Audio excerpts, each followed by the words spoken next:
Hey everyone, and welcome back to Be Like Christ for our Bible study through Acts chapter 20. We're making good progress here in our 5-minute studies. If you haven't checked out the longer studies, we're only in Acts chapter 2 on those, but it's a lot more information. So there's links to that stuff down below and to this handout if you want to download it. Check the description. So when did the events of chapter 20 take place? Well, this is Paul's third missionary journey. So this would have taken place between the years 53 and 57 AD.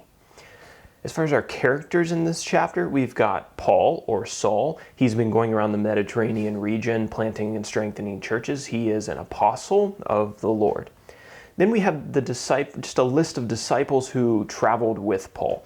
So listed here are Sopater the Berean, Aristarchus and Secundus of Thessalonica, Gaius of Derbe, Timothy, and Eutychus, and Trophimus of Asia. The reason that I included them is because I think a lot of times when we look at these stories in Acts, we think it's Paul who's doing all the great things. He's doing all the great work. He's the one who's enduring and pressing on and giving us the example that we need to follow. And to an extent, that's true. But there's also many people who are working alongside him who aren't talked about as much in this narrative, but who are still doing the work that Paul is doing and supporting him in what he's doing. So they're important to mention.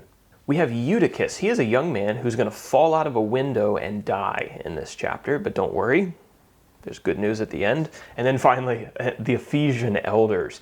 Paul gives them some encouragement and some direction and advice while he sees them in Miletus. So as we look at breaking down this chapter, our first section, verses 1 through 6, Paul travels to Macedonia and Greece. So remember that riot that happened in Acts chapter 19? Well, after that, Paul determined to go to Macedonia and to do some preaching.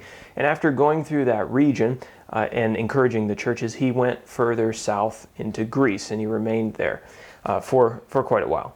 He planned then to sail from Greece to Syria. He wanted to go back to Antioch, but there was this plot that was uncovered. The Jews were after him again, and so he chose, rather than to sail, he was going to go back up north and retrace his steps through Macedonia, and he eventually made his way to the city of Troas, where he met with the saints. And if you haven't noticed already, a lot of the events in this third missionary journey are very abbreviated compared to some of the description that we get during Paul's earlier trips. In our next section, verses 7 through 12, Eutychus is raised from the dead. So while Paul was preaching in Troas, there was this young man named Eutychus who fell asleep in the third-story window where all of them had gathered. And he fell out of the window and died. And so Paul then went downstairs and raised him from the dead. The application from this section is you better not fall asleep during the preacher's sermon or you might fall down dead. And then our last section, this is a big one, verses 13 through 38. Paul encourages the Ephesian elders one last time. So from Troas, Paul went to Assos and he sailed to Miletus. And he wanted to be back in the city of Jerusalem for Pentecost, so he was kind of in a hurry. So he decided that he was going to call the elders from the Ephesian church to meet him in Miletus so he could talk to them.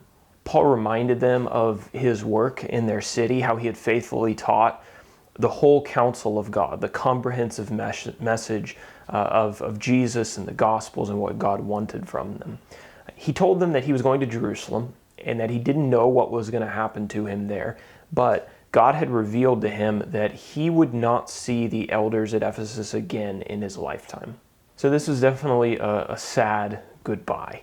He told them to carefully guide the disciples who God had entrusted to them, and they were going to be challenged by, quote, fierce wolves from within the congregation and without the congregation who would try to damage the people who trusted in the name of Jesus. Paul reminded them to work hard, to help the weak, and to give their lives in the service of others. And when Paul had finished speaking to them, they knelt down and they prayed, and the text says that there was much weeping while they accompanied Paul to his ship. And so that is Acts chapter 20. Now for our application. One of the most difficult things in the world is having to say goodbye to good friends. Paul worked in Ephesus for 3 years, according to Acts chapter 20, verse 31, and he clearly made some good friends when he was there. And there are occasions when we have to leave good friends and family behind to accomplish what we believe God is calling us to do. In one way or another, we all have to leave good friends and family because either we are going to die or they are going to die and someone's going to get left behind.